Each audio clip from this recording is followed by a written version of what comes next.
नमस्कार. निवेदक विठ्ठल पवार या माझ्या यूट्यूब चॅनलमध्ये आपल्या सर्वांचं सहर्ष स्वागत.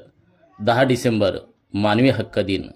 मानवी हक्क दिन कार्यक्रमाप्रसंगी आपले विचार कसे व्यक्त करावेत, आपण भाषण या प्रसंगी कसे करावे आणि सूत्रसंचालन करत असताना सूत्रसंचालकाने सुरुवातीला काय बोलावं याबद्दलचीच माहिती या व्हिडिओच्या माध्यमातून देतोय. तुम्ही जर या यूट्यूब चॅनलवर जर नवीन असाल तर माझ्या यूट्यूब चॅनलला सबस्क्राईब करायला विसरू नका आणि लाईक, शेअर आणि कमेंट्स करायला विसरू नका.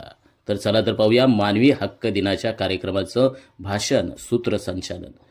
मंडळी, मानवी हक्क दिन दरवर्षी 10 डिसेंबर रोजी संपूर्ण भारत देशामध्ये साजरा केला जातो. हा दिवस 1948 साली संयुक्त राष्ट्रांनी मंजूर केलेल्या मानवी हक्काच्या सार्वभौम घोषणापत्राच्या स्मरणार्थ हा दिवस साजरा केला जातो. या घोषणापत्रात मानव जातीच्या सर्व सदस्यांच्या समानतेचा आणि त्यांच्या मूलभूत हक्कांचा आदर करण्याचा विचार मांडला आहे. मानवी हक्क दिन साजरा करण्यामागील उद्देश म्हणजे मानव अधिकारांबद्दल जागरूकता वाढवणं आणि त्यांचं रक्षण करण्यासाठी प्रोत्साहन करणं.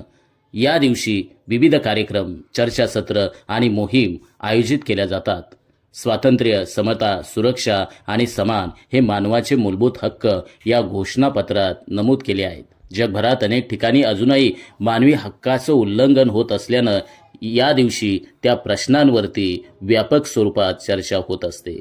विविध सामाजिक संस्था आणि शासकीय यंत्रणा मानवी हक्कांचं संरक्षण आणि प्रोत्साहन देण्यासाठी कार्यरत असतात.